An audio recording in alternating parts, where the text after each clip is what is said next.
Bonjour. Salut. Salut. Est-ce que vous pourriez vous présenter? Après toi. D'accord, bah moi c'est Noah, donc commentateur League of Legends. Et moi c'est Chips, commentateur League of Legends aussi, dans notre duo Chips et Noah. Et on fait partie de la PNT Caverne, la team Confétude qui a commencé à dominer le monde sur StarCraft 2. Voilà.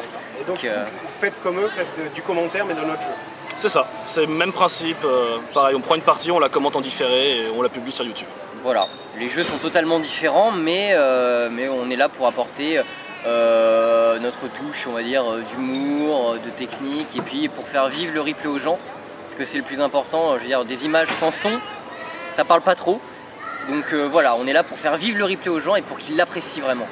Est-ce que vous pouvez expliquer à un néophyte ce que c'est League of Legends? Alors c'est une longue histoire qui remonte à, pour les gens qui connaissaient Dota sur Warcraft 3. Donc c'est un mode, l'ancêtre, ouais, c'est le premier, ce qu'on appelait un MOBA, donc c'est Massive Online Arena, enfin un truc dans le genre, bon MOBA. Massive Online Battle Arena. Voilà.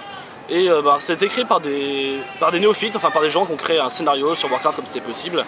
Et ça a évolué et Dota a donné naissance à une myriade de jeux dont Heroes of New Earth, League of Legends. Bientôt Dota 2. Bientôt Dota 2, ouais. Il y a eu Demigod aussi qui a été un demi-succès. Pour rester sur le principe, comment ça se passe? C'est des équipes, c'est des joueurs tout seuls? C'est 5 joueurs contre 5 joueurs qui ont un objectif de détruire la base ennemie. 5 joueurs contre 5 joueurs, ouais, en fait c'est le principe de base qui a été remodelé par les nouveaux jeux qui sont sortis, dont League of Legends, mais c'est le principe de base.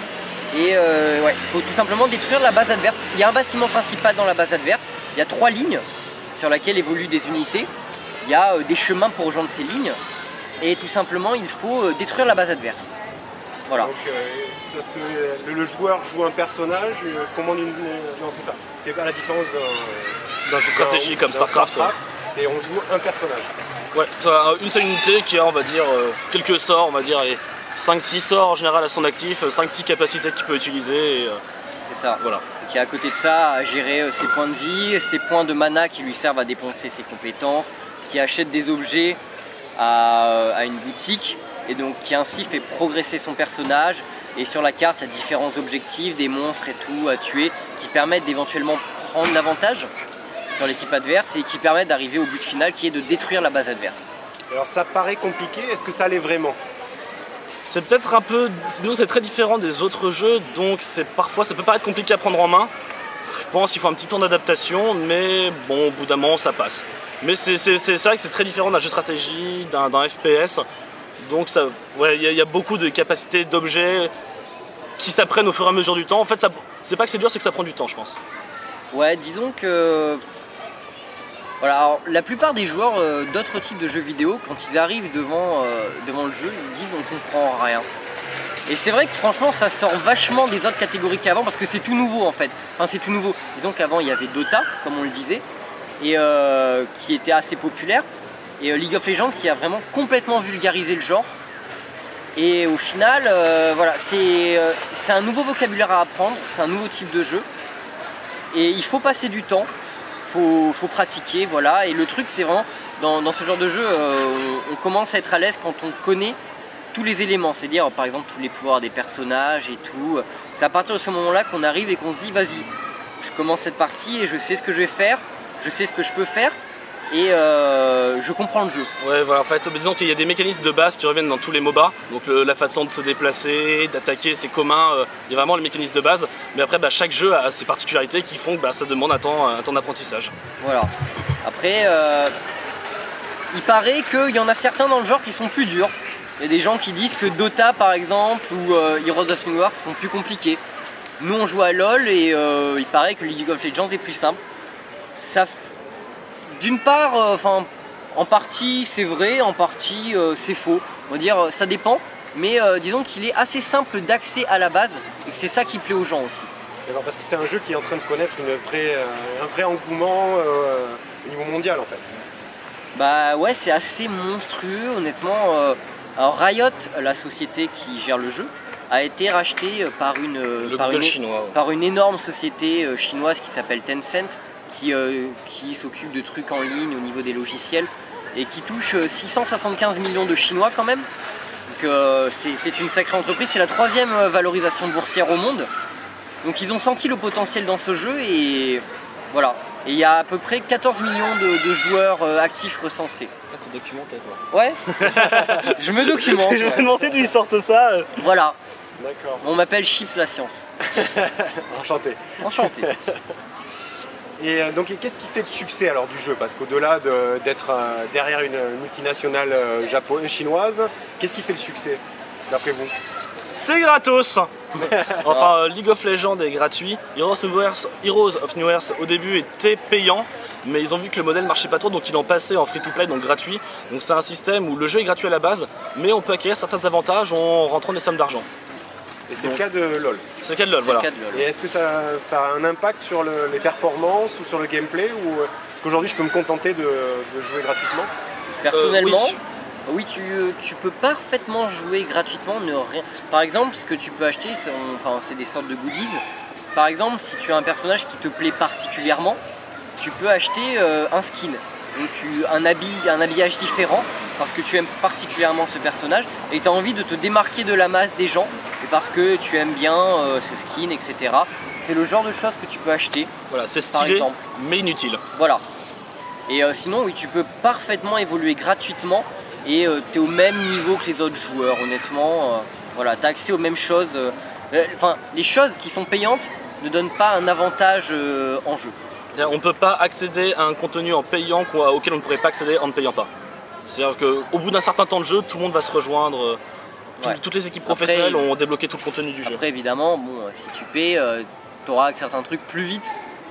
Mais honnêtement, voilà, en jouant gratuitement, tu peux tout avoir tranquillement. Et aussi, ce qui fait le succès du jeu, parce que c'était ça à la base, c'est non seulement le modèle free-to-play, mais aussi, comme je disais tout à l'heure, l'accessibilité. Au début, c'est pas forcément facile, mais pour peu qu'on s'ennuie à aller regarder quelques trucs, à chercher un peu comment ça marche, à lire des forums, lire des guides, des gens, chercher des gens qui peuvent nous conseiller. Honnêtement, on arrive vite à piger les bases du jeu et du coup, on est vite dans le move. Puis voilà, après, on se retrouve rapidement avec des... Il y a des niveaux, par exemple comme à StarCraft 2, où il y a des sortes de ligues ou de points de classement. Et on se retrouve vite à jouer avec des gens de notre niveau, ce qui fait qu'on s'équilibre. Mais on peut être très très nul, mais jouer avec des gens très très nuls et quand même s'amuser, parce qu'on peut être très bon, jouer avec des gens très bons. Justement, si je me connecte là, donc il me faut 4 camarades de jeu. C'est donc géré en ligne et l'ambiance ça se passe bien avec 4 inconnus, enfin jouer à 5 avec 4 inconnus, où il faut avoir des potes. Alors, c'est le grand reproche que je fais à la communauté de ce jeu, c'est vraiment... Alors, il peut y avoir des choses qui se passent... De tous les jeux comme ça. De tous les jeux comme ça, de tous les MOBA. C'est une communauté quand même parfois qui peut être assez agressive, c'est-à-dire qu'ils ne tolèrent pas... L'erreur. Et même s'il l'a toléré, en général, l'erreur ne vient jamais de soi, forcément ça vient toujours du copain à côté. Donc il peut y avoir des trucs qui se passent super bien, ça peut être très très sympa. Ouais. Et comme parfois il peut y avoir des gens qui vont s'insulter les uns les autres. Donc c'est vraiment pour moi, c'est le point noir de ce jeu, c'est peut-être une communauté, peut-être que c'est un free-to-play, donc une communauté qui est peut-être parfois un peu jeune.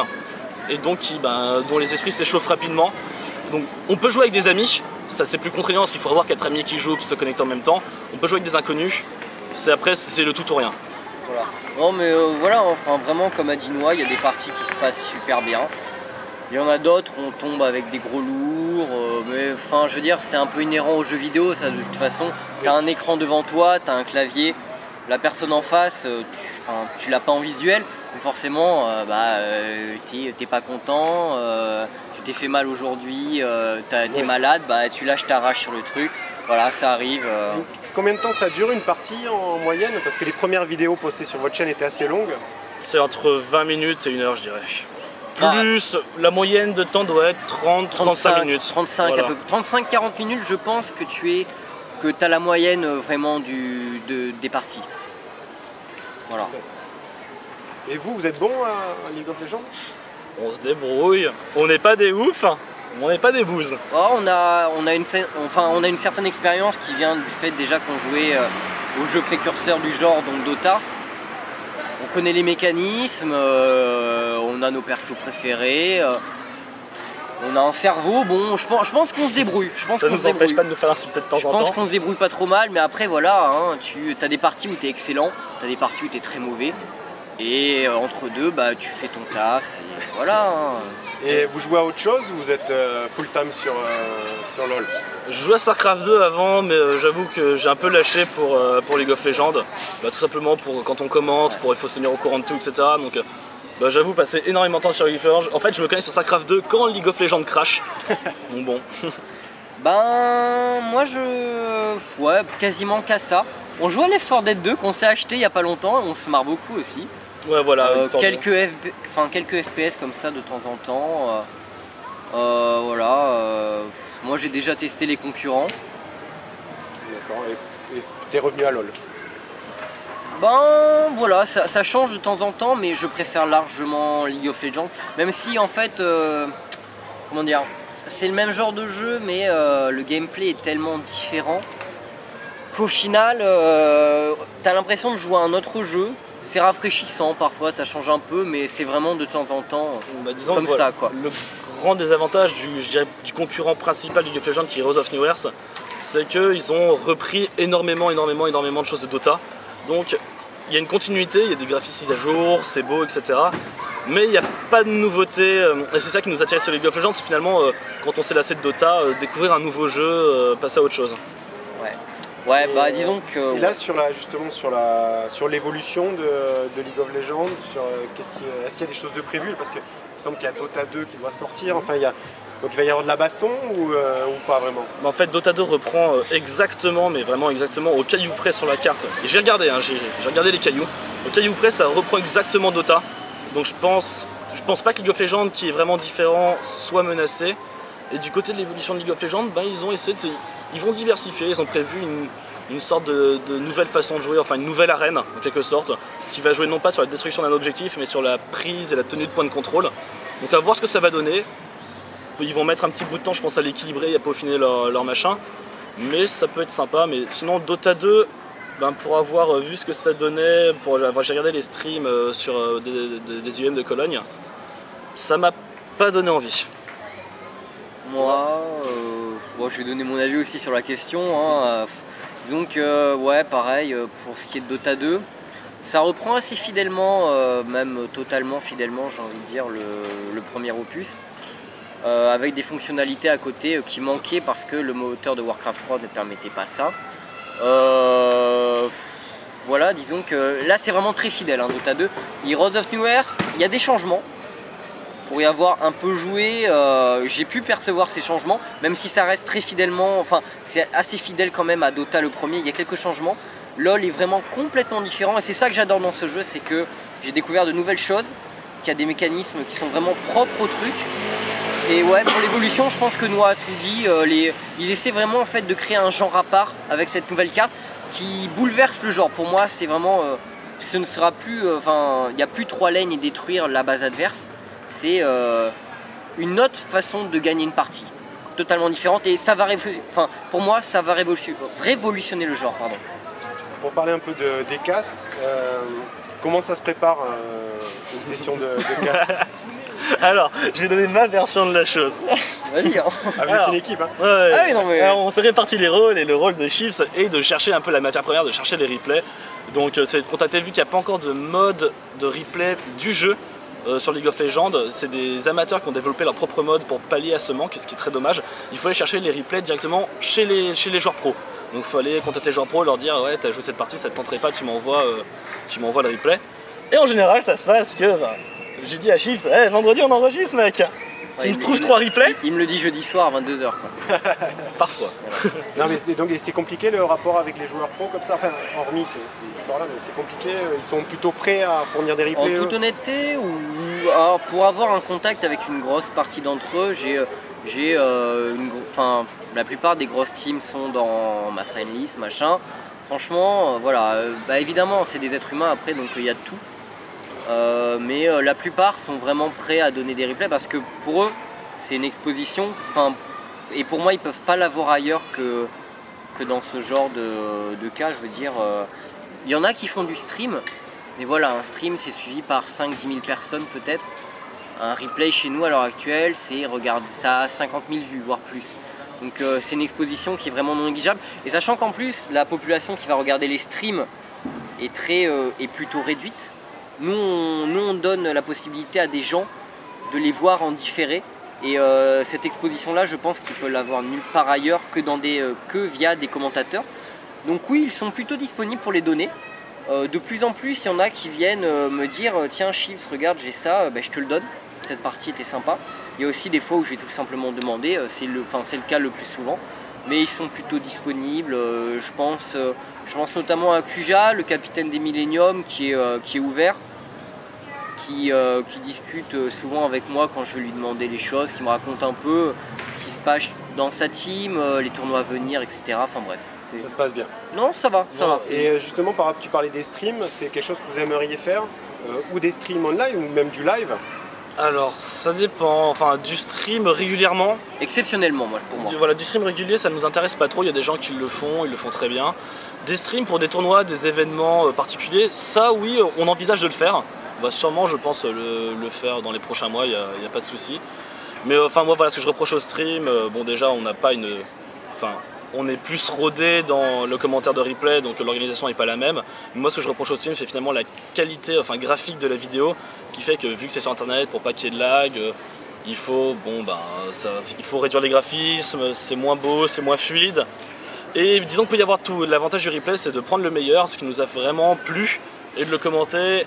Et disons que parfois on peut tomber en live, vu que c'est du live, on peut tomber sur des choses qui durent 4 heures, qui sont pas spécialement intéressantes. Donc pour moi c'est le défaut. Ça c'est ses avantages, parce que c'est le live, il y a un peu l'excitation. Ouais, ça fait vivre le truc. Mais je suis pas un grand fan de stream. Un problème que tu n'as pas souligné, c'est que Riot n'a toujours pas sorti de mode observateur. Donc, en plus de pas forcément être super en termes de qualité d'image, parce qu'on doit restreamer. Souvent on restream le stream d'une personne pour pouvoir la commenter. Donc tu diminues la qualité, parce qu'évidemment il y a toute la bande passante et tout, etc. Enfin bref. Et surtout tu as le point de vue du joueur et tu ne suis que sa façon de jouer. Tu ne peux pas te balader tout seul comme on le fait dans les replays. Et honnêtement, ça perd énormément d'intérêt pour moi. Voilà. Parce que quand un mec par exemple est très axé sur ce qu'il fait et qu'il ne regarde que son personnage, bon, c'est vite chiant quoi. Voilà, tu regardes le mec qui tue ces monstres, mais c'est normal, il joue. Mais pour toi, pour nous commentateurs et pour les viewers, je trouve que ça a assez peu d'intérêt. Et aussi. Et Riot n'a pas annoncé qu'ils allaient se bouger les fesses sur ce sujet-là, ou aussi depuis 12 ans quoi. Ouais, en fait, tous les mois on se dit ouais, il y a le mode replay qui sort. Ah non. Non mais honnêtement, apparemment, on l'a vu à l'œuvre. Dans les très grandes compétitions, il a l'air prêt. Apparemment, il y a des problèmes pour l'implémenter dans le jeu, mais ils sont en train de vraiment essayer de résoudre le truc. Voilà. Et ils savent que c'est une des choses les plus demandées par les joueurs. Voilà. Alors, dans un peu hors contexte, mais par rapport à l'e-sport, est-ce que, vu que vous êtes maintenant, vous faites la promotion de l'e-sport en France, est-ce que vous vous sentez investi d'une mission par rapport à faire connaître l'e-sport, à diffuser l'e-sport ou pas? Alors moi personnellement, ça me tient relativement à cœur. J'aime beaucoup le sport traditionnel. Et voilà, il y a toujours eu, vis-à-vis du jeu vidéo ou autre, un peu les gens critiqués, genre c'est la critique facile, ouais, le mec il est devant son PC, machin, il fait rien de sa vie. Non, c'est pas vrai, moi je fais du sport traditionnel, je joue, j'ai une vie, je sors, n'est-ce pas, toi? Oui. Voilà, donc bon, toi tu fais pas de sport traditionnel, mais voilà, petite honte au passage, mais voilà, disons que pour moi, j'aimais pas la vision qu'on donnait des choses et j'adore les jeux vidéo, j'y ai passé d'excellents moments tout au long de ma vie. Donc, et pour moi, valoriser l'e-sport, c'est valoriser la chose. Puis l'esprit de compétition et tout, c'est toujours sympa. Puis ça crée une émulation. Regarder du jeu vidéo, basiquement, simplement, c'est sympa. Mais voilà, quand il y a un enjeu derrière, c'est comme un match de foot. Tu regardes un match de foot du championnat français, bon, voilà, à moins que ce soit ton équipe, ça te fait un peu chier, souvent. Foot, tout court. Il y a un footeux, il y a un pro rugby. Donc, mais j'aime bien le rugby aussi. Et c'est un menteur. Et donc, comment dire, voilà, je trouve que c'est bien d'avoir un enjeu derrière, parce que au final, même du curling, t'as de l'enjeu derrière, t'as une Coupe du Monde. ça peut être intéressant, tu vois. Donc toute forme de sport, tant qu'il y a de l'enjeu derrière, ça rend vraiment les choses vivantes. Et si tu sais les faire vivre aux gens, ça change complètement leur conception et leur vision de la chose pour moi. Et toi, donc, tu as ce sentiment aussi de défendre un peu l'e-sport en France? Moi, en fait, là où je rejoins, c'est un peu l'esprit défendu par Ponfétude. C'est en fait une sorte de stigmatisation du geek. Donc je pense que la France est un peu en retard par rapport à l'e-sport, ça commence à s'être bien développé en Allemagne, bon en Asie n'en parlons même pas. Et finalement ouais, le seul principe que d'avoir l'étiquette de geek soit plus référence du petit boutonneux dans une bibliothèque avec un ordinateur, c'est plutôt sympa. Donc ouais voilà, comme le projet au gaming, pouvoir moi un peu une sorte de rêve, c'est plutôt d'aller voir du foot dans un bar, c'est regarder un match de n'importe quoi, de n'importe quel jeu, je sais pas, de Trackmania, de n'importe quoi. Et que ce soit sympa, enfin disons que voilà, on a été bercé, on a une enfance bercée aux jeux vidéo, je crois que j'ai commencé sur la Nintendo, et c'est sûr que j'ai toujours été là-dedans, et je trouve ça vraiment agréable d'essayer de promouvoir un peu le jeu électronique pour qu'il soit perçu différemment en France. D'accord. Bon, une dernière question, ça vient d'où les pseudos là, Chips et Noix? Alors moi mon pseudo il date depuis un bout de temps, ayant des origines asiatiques au début, mes amis m'appelaient Chinois, ça fait Noachi, puis Noache, puis Noix. Et c'est resté. Ils m'appellent comme ça couramment en fait. C'est pas qu'un pseudo de joueur. Non, c'est ça, c'est-à-dire que mes amis dans la vie réelle, c'est mon surnom que j'utilise au jour le jour. Et toi? Alors moi. Mais ce qu'il faut savoir, comme c'est la première interview, maintenant tu le dis, on te posera plus la question. Voilà, donc ok, je vais partir de ce principe-là. En fait, à la base, je ne savais pas comment m'appeler. Voilà, parce que j'ai toujours eu des pseudos sur les jeux vidéo. En rapport avec des trucs que j'aimais ou des pseudos qui n'étaient pas applicables on va dire au shootcast, parce que le truc du shootcast c'est il te faut un pseudo qui sonne plutôt bien, qui soit court, que tu arrives à retenir, enfin quelque chose qui marque. Mais Ponfétude c'est passé super bien, Noix c'était dans la mouvance, donc voilà, j'ai vraiment eu du mal à trouver un truc, on m'a fait plein de propositions machin, et le jour en fait où on arrive pour enregistrer notre première vidéo, j'avais quelques jets dans la tête, je crois que j'en avais noté toute une liste que j'ai soumis à tout le monde, il y avait toute la PNT team et voilà, donc ils n'ont accepté aucun de ceux que j'avais dit, donc bon c'est parti un peu en délire, genre ouais tu vas t'appeler Sleep, je leur ai dit vous êtes fous quoi, genre ils disaient ça en se foutant de ma gueule bien évidemment, je leur ai dit enfin bon c'est mort, je veux pas m'appeler Sleep quoi. C'est pourtant très saillant. Faut pas déconner, je vais pas m'appeler Sleep, enfin voilà merde. Et donc je sais pas pourquoi j'ai lâché ça, parce que je m'en souviens, Ponf, j'ai regardé pas mal de replays de Ponfétude, Ponf lâche souvent comme expression, il lui balance des chips, voilà. Et je sais pas pourquoi, je balance, je vais m'appeler Chips. Mais je ne pensais pas porter ce pseudo, je veux dire, j'ai dit ça pour déconner parce qu'on était, ils étaient là tous en train de se foutre de moi. Et là d'un coup j'ai vu les lumières briller dans les yeux, et ils ont fait, ah bah ouais, tu vas t'appeler Chips. Là, j'étais sur mon canapé, je me suis dit genre Chips, ouais bon allez on enregistre, ça me fait chier de trouver autre chose. Mais les premiers. Et maintenant il te plaît? Non mais ouais, non mais voilà, je l'ai totalement adopté, à la base je le trouvais drôle, bon j'étais pas totalement convaincu non plus, mais je me suis dit vas-y, Chips et Noix, pourquoi pas. Voilà, et maintenant les gens ont même trouvé un truc, ça fait CNN. Chose qu'on n'avait absolument pas calculé au départ. Trop bien pensé, même pseudo, ça c'est CNN. Ah ouais, on sait. On l'avait pas du tout calculé en fait. Voilà. Ok, merci pour ces réponses. Merci à bientôt. À bientôt.